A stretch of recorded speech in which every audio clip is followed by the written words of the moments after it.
Hello, welcome back to my channel. I hope you are all doing well, and if you live where I do, I hope you're avoiding the heat. It is some hot right now.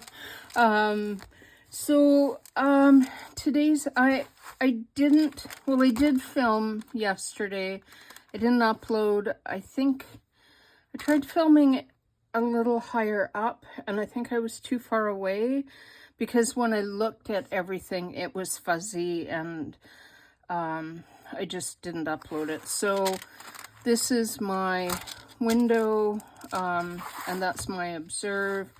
The reason that's observe is my cats are sitting in the window observing the quail that walk in front of them.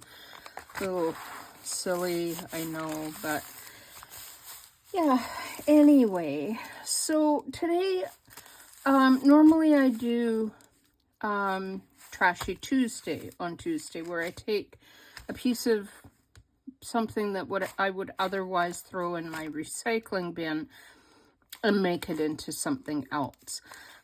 But in some ways, today's prompt is exactly that. We're taking and we're making scraps something else, or using scraps, and scraps are just kind of, they're almost like the backbone for us when we do junk journaling, because we use it to make page collages. We use it as backdrops and ground for things. We stamp labels on them.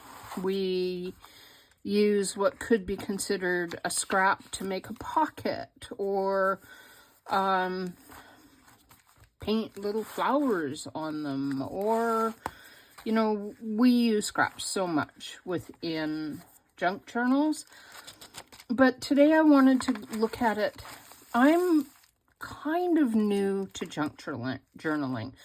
I've been doing this less than 2 years, and I remember when I started, the word scraps would have filled me with fear because I didn't have any, or perceived that I didn't have any.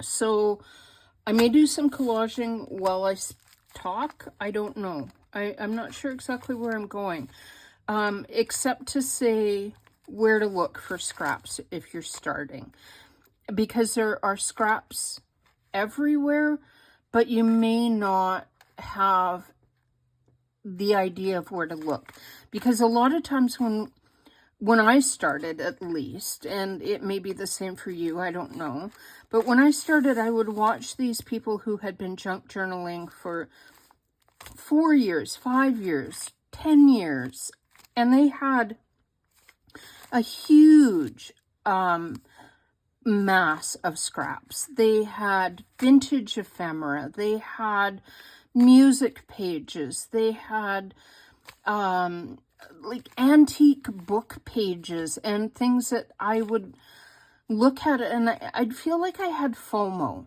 like very, very strong, this, not just like, it wasn't so much a fear of missing out as a kind of like sadness that perhaps for somebody on a limited budget, or unable to access some of these things, that they would look and go, well, that's fun, but what am I supposed to do? So I'm going to give you some ideas of basic things for where you can stop, or start. Not stop, let's start.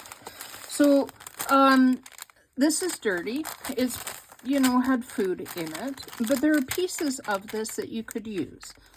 Basic brown paper. Most of us go to Starbucks, Tim Hortons, Krispy Kreme, somewhere. That's a scrap. Could go in the recycling bin, definitely, because it's been used, it's had food on it. You might not want to use the portion that's had food on it, but there's nothing wrong with these green stripes at all. Like, that's a nice scrap. No food on it. Kind of cool. Yeah, really kind of cool. So that's one place. That's the first place that you could look. Is something that you brought home a treat in, or, you know, just a random piece of paper. Along that line, for random piece of paper, most of us order on Amazon, so most of us are going to have some kind of packaging paper. This is really good. You can use it for book pages, you can do gel printing on it. For a beginner, that's like a little beyond maybe what you want.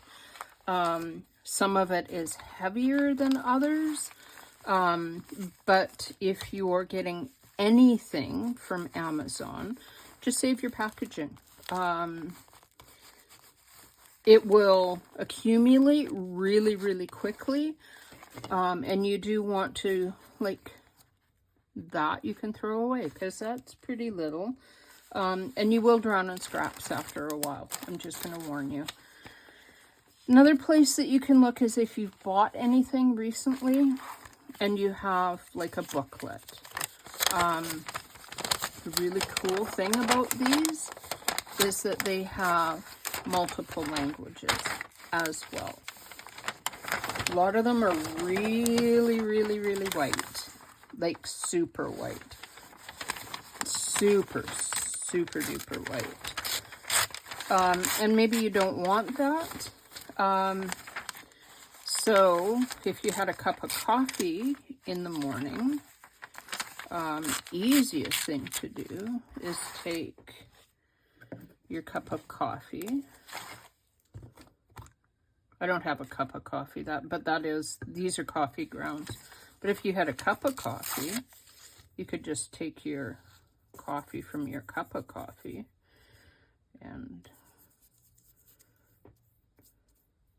either like just brush it on, or coffee dye. And with a booklet like this one, I'm gonna have scraps out of that for a long time. If you coffee dye paper, it will change the consistency. It becomes more, I don't know, crinkly somehow. So a thing like this, you've got like black, you've got some pretty cool writing you could use.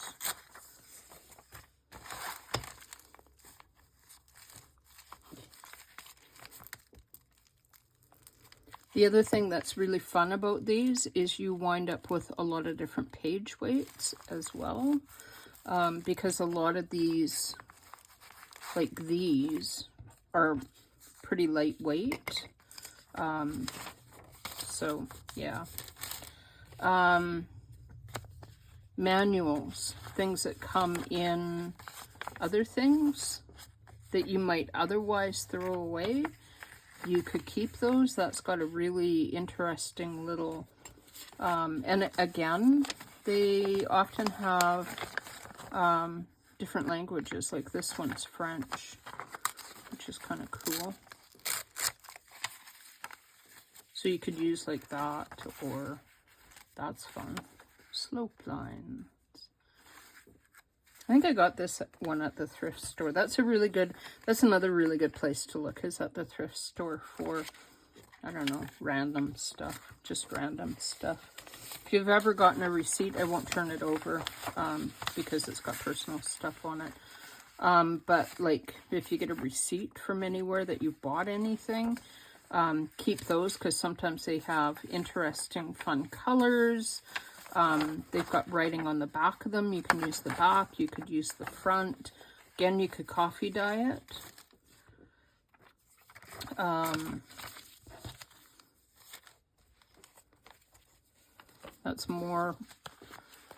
That's actually for my camera mount.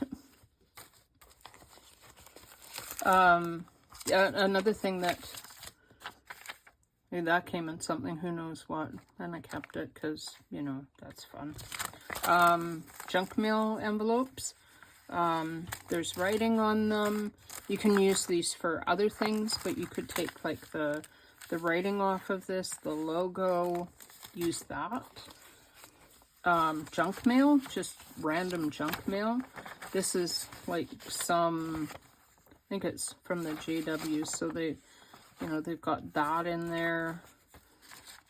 Somebody's handwritten note, which I think that's super fun. That was one of the things that, like, really kind of disappointed me. I'm going to say disappointed me when I started and was watching other people do junk journaling, because they had all these things with handwriting on it, and I'm like, oh, I'm never going to get stuff like that. And then this came in the mail, and I'm like, huh, cool beans. I could like add coffee to that, but I don't think I'm going to.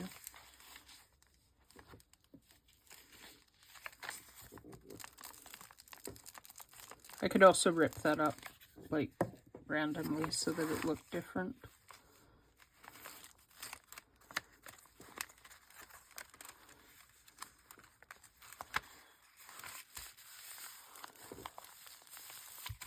But I'm just kind of going and not thinking about it. Leftover bits, like this is maybe from that piece of paper, like could throw that away, or it's a scrap and it can give you like a different something. Nobody would know that that came from the same thing unless you told them.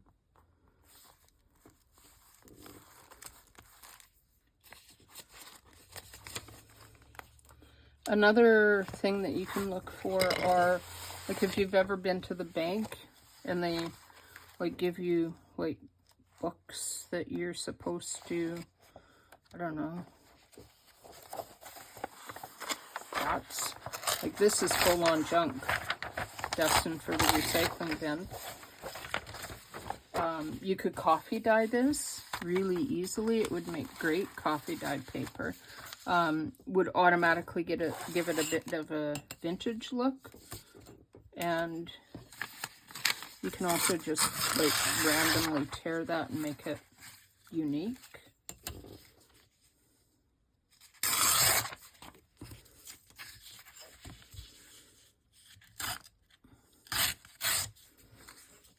I love fun bits of paper like that.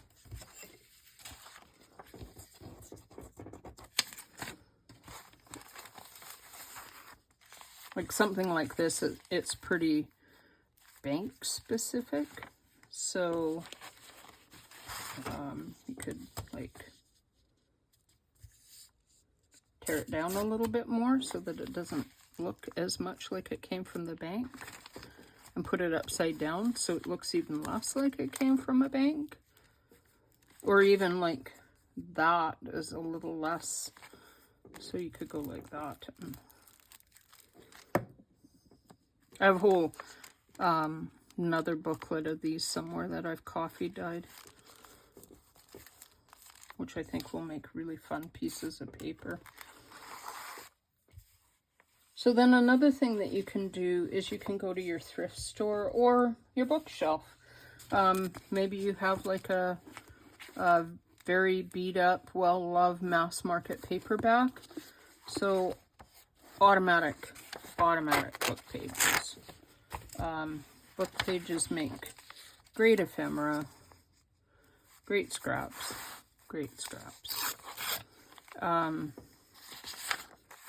I will sometimes look to make sure that I don't have anything on there that I don't want people to read, because sometimes you wind up with like words that are just a little raunchy, and you're like,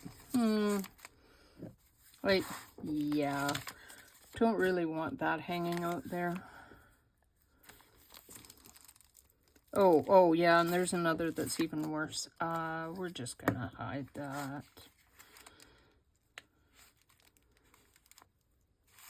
It's the book and the age of the book, because that age was really quite a little over the top. And I have pages like this all over everywhere in my scrap bin. I'll show you my scrapbook. bin if I can. Just hang on. Because I have like random bits of stuff in my scrap bin. And other stuff in my scrap bin. But then I have all kinds of other things that are like what I would call definite ephemera. One of the other places, so another place that you can get what you can use for scraps are sewing patterns. If you have any vintage sewing patterns, either your own or pick them up at a thrift store. They're usually really inexpensive at a thrift store. So in here, some of the kinds of things I have in here, I have a workbook from a place called Maiwa on Granville Island that does dyeing. It's a bit shiny, but it's got some really interesting things in it. Bits of map make good ephemera. That was my grandfather's. I was thinking I don't have any vintage ephemera, and then realized I have a whole bunch of stuff from my grandfather. So I do have vintage stuff. And I think, let's use that. That's fun. Sorry, distracted. It's a bit like a squirrel when you get in there. My grandfather collected stamps. And this was one of his things from one of the stamps that he had. And I think that that's, like, in and of itself is really fun.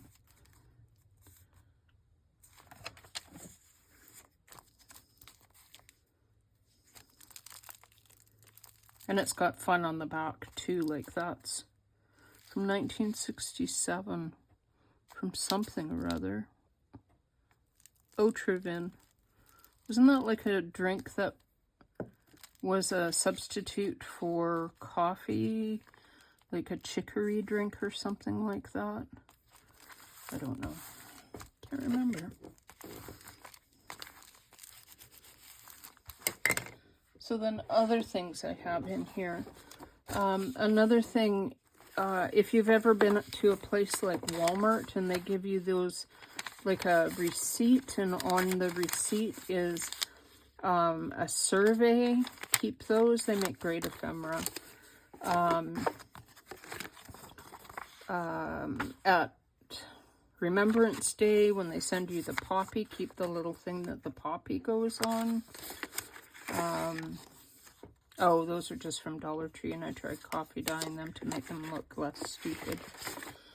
If you get anything from, so junk mail, like if you get anything from your city for like leaf or recycling or any of that, packaging from, this one's from Seam Binding, you could use this side, you could use this side because it's got, ooh, all kinds of fun writing on that one. I spin yarn. This would have been on one of the rovings that I got, so I kept that. Another thing from somewhere, oh, from when I bought glasses. It's got personal information on that I'll hide that. Another one from yarn roving that I would have gotten, including my little writing about what I managed to get out of it. Cool. Book covers make good ephemera. Like, look at this. That would be such fun ephemera. Like this isn't, you would look at it and go, well, but that's not a scrap. But you pull it apart and now it's a scrap. And that's where all of us have got our scraps. Like, we didn't start with scraps. We ended with scraps. We started with books, which we pulled down. We started with little, this would have been from like a notepad, a piece of paper in it. We started from like leftover bits of scrapbook paper, leftover bits of graph paper, You can keep, if you buy digitals, you can keep bits and pieces of digitals. Those are valid as scraps. More packaging paper. The booklet from my modem. That's heavyweight. You would probably want to make something like a trifold out of that. Old calendars. Instruction for how to recycle, like when you buy printer ink, if you go traveling, newsletters like mentioned that your city sends you. So any of this kind of thing is trash or scraps, I mean. And I went through mine and I took a lot out and threw it away when I moved here. I only kept the most interesting thing because I just didn't want to move it. Ooh, that's cool.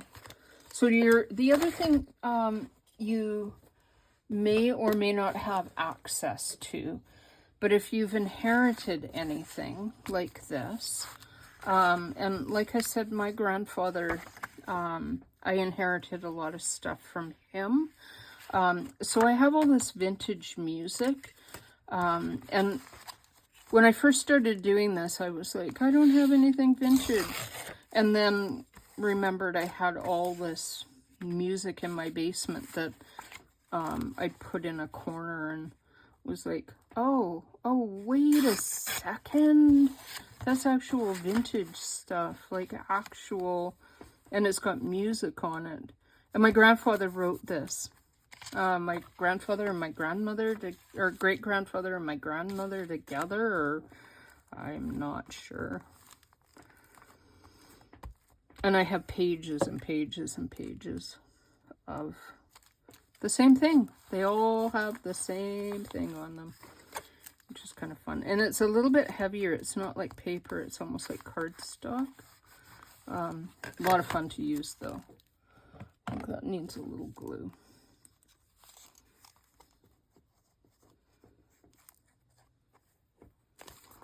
A lot of glue. Not sure why that didn't stick.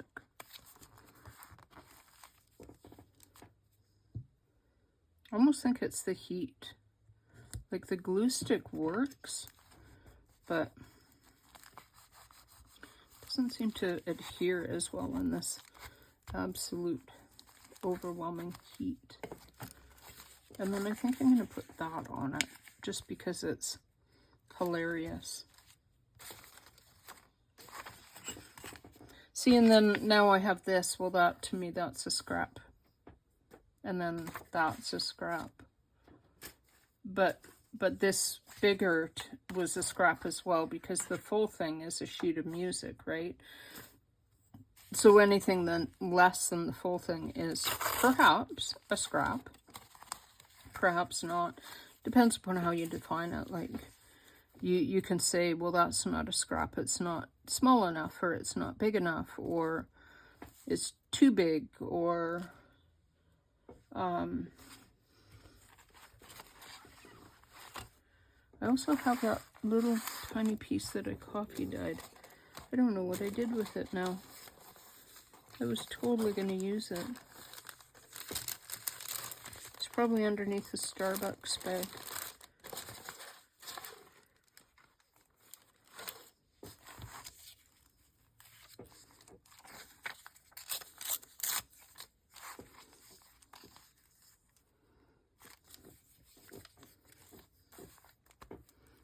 Sorry, my chair keeps squeaking. I should probably stop eating as much, and then my chair wouldn't squeak as bad. Or get some WD-40 and put it on there. That might help as well. Another great place for, as you're creating, you can get ledger paper at your office supply store. Some of them are more expensive than others. Blue Line is a really good brand. You don't need vintage. Like, you don't need vintage ledger paper. I'll quickly show you what happens when you put coffee on ledger paper. You'll notice that it's really green, like super, super green.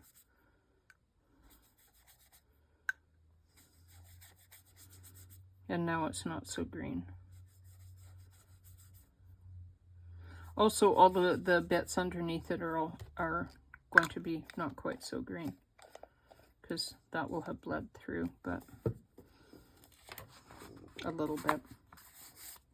I usually coffee dye my ledger paper because that, I do find it really, really green. But when you coffee dye it, it goes... Oh, I don't have any close at hand.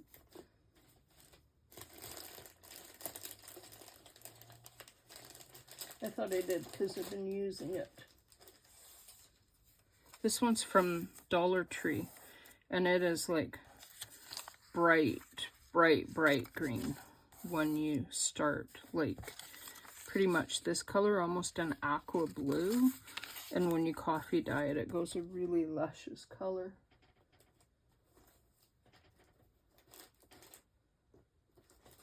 No, I can't find it. Yeah. Sorry about that.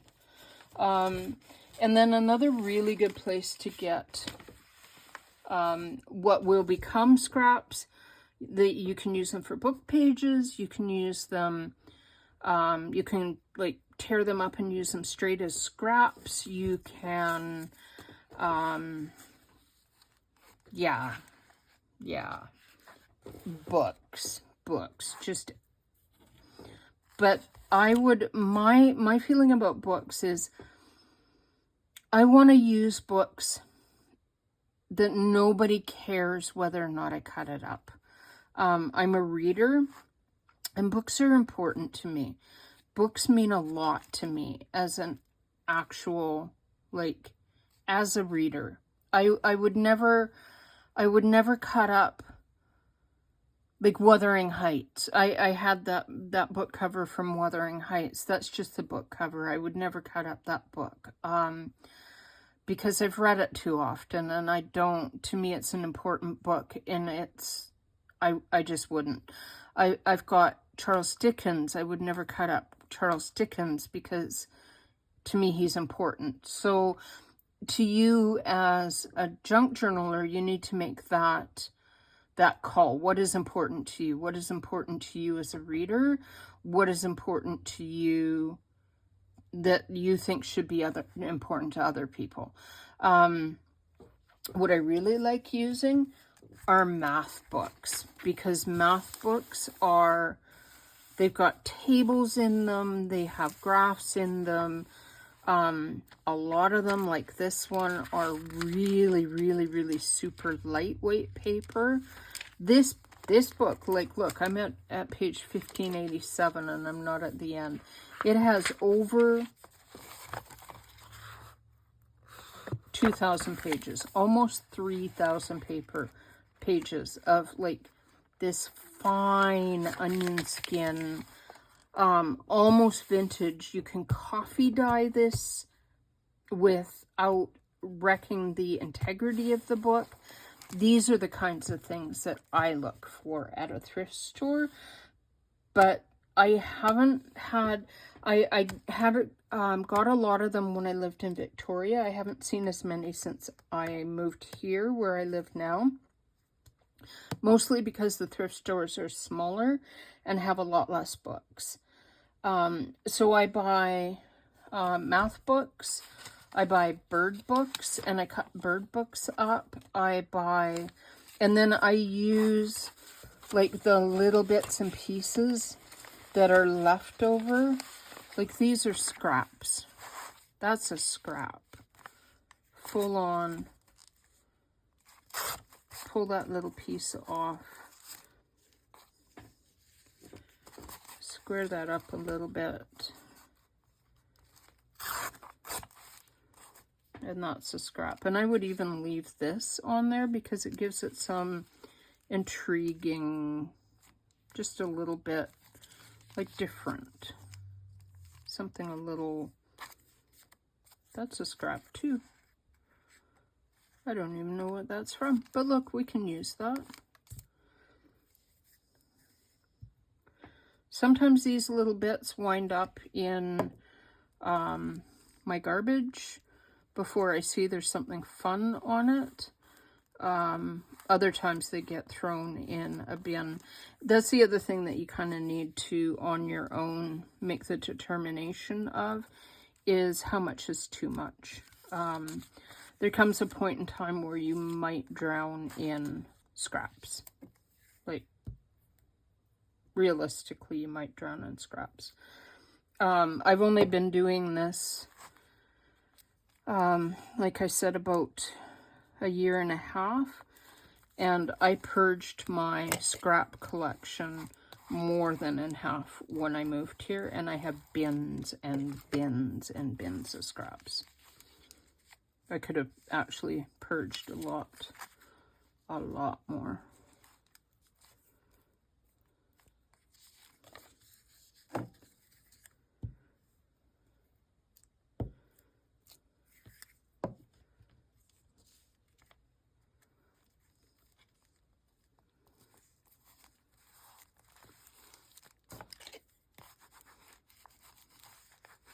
Clothing tags, that's another place.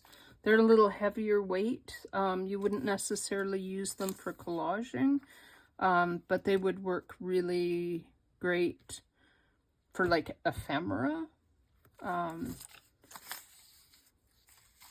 Ledger paper is like full on one of my favorite things. I do want some ledger paper. Oh, and another place that you can look, but you can't guarantee what you're gonna get. And not all Dollar Tree have it. And sorry if that glares, I really apologize. I'm sorry about that noise. Dollar Tree, they have these paper packs. They're $1.25. They're sold by weight, so they're like 200 grams. If you're really, really lucky, you're gonna get stuff. This one's a little heavier. It's more like a cardstock, but that's almost a mulberry paper. You will get full-on cardstock that you can use for your fussy cutting. You get other cardstock. You get other cardstock. Often that's what you get a lot of, is you get a lot of cardstock. But if you look, you can sometimes get the mulberry paper. And because they sell it by weight, if you get the mulberry paper, you're going to get almost 200 grams of mulberry paper. It's going to go a long way for $1.25. I buy pads from Dollar Tree quite often because of what I can get in them. They're so much fun. I just absolutely love them. And they're small. Like, the pieces of paper, it's like they gave you scraps to begin with. That's what they are. They're scraps of, they're offcuts from somebody else. And for, like I said, for $1.25, you can't go wrong with that. If you're looking to build a scrap collection and you're like, I don't know what to do, go and look and see if your Dollar Tree sells a bag of scraps, and if you can get one bag from them for $1.25, or 2 bags, or you know, it's worth it to buy them.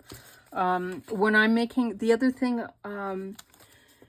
I will mention about scraps is when you are, and this is where you will acquire your scraps. Sorry, I'm a little all over everywhere.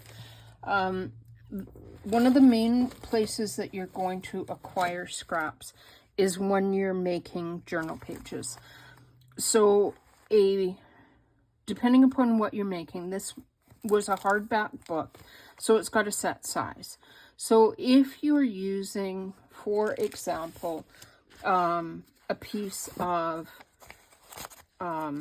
ledger paper that you buy a pad, and it's, this one is, I think, 8.5 by 11.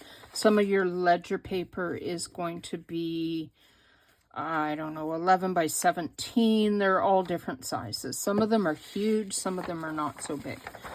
So if you're doing something like this, you can tell right away that that's bigger than your page. So if you fold it in half, you're not too bad for width, but you close that, well, maybe that's a little too wide, a little too high. So what you can do is you can fold it up and you can create like a little tuck spot. Or you can fold it in here and create a tuck spot, or you can just take your ruler and you can say this is too big and trim it off here. Well, now you've got a fabric scrap. You've got a scrap of paper. I also really like to keep these ones with the holes in them because they're so much fun. So much fun. My desk is like quickly, my desk is turning into an avalanche, like a full on, I'm about to have a disaster happen over here. I started to build one of those accordion books. I need to clean my desk now that I put scraps all over it, so that I like can find where my desk is instead of the scraps. But I started to make an accordion book, and every single page I kind of embellished it with, oh, here it is. Let's see if I can do this without everything falling on my head. So these are all scraps. And this is what Meg did with hers, right? Is she made her little book, and her little book is all scraps. So that's wrapping paper. That is, depending upon how you look at it, you could call that a scrap. Graph paper, that could be considered a scrap. This is some of the paper that came in the package of stuff that came from Dollar Tree, those paper pads that are like $1.25. And that's that origami paper. But I love using like the ends that you would otherwise cut off of your paper, with all the little holes and the funny fiddly bits, because they just give so much interest to a page when you're like collaging and making like your pages try to look a little bit interesting. All these little holes are sort of amusing to me. So yeah, that's one of the things you can do with scraps. And I hope that gives you some ideas if you're new, how to build a scrap collection, where to look. You can ask friends. You can just keep your packaging until you have lots of scraps. Keep all your little like pieces of, the back of your seam binding, or the little instruction booklets you get when you buy, I don't know, headphones, or your next device, and ask people just to give you stuff. Don't be shy. If you're like, I don't have enough and it'll take me forever to get that, just ask your friends. Just say, do you have any stuff? Would you be willing to give me your like random bits of leftovers? Because they're just going to throw it in the recycling bin too. I'm just going to glue this down just because I can, and I'm here. And this is from a book. It's another place that if you're doing any fussy cutting, you will wind up with lots and lots and lots of little bits of pieces of paper from around your fussy cutting, like that one. Like you will wind up with all the paper from around your fussy cuts. Keep them. Those are scraps. You can use them making collages like this, and you'll never know that that's necessarily where it came from. Anyway, I hope that gives you some ideas, and until next time, don't forget to like and subscribe, and thank you so much for dropping by. Bye.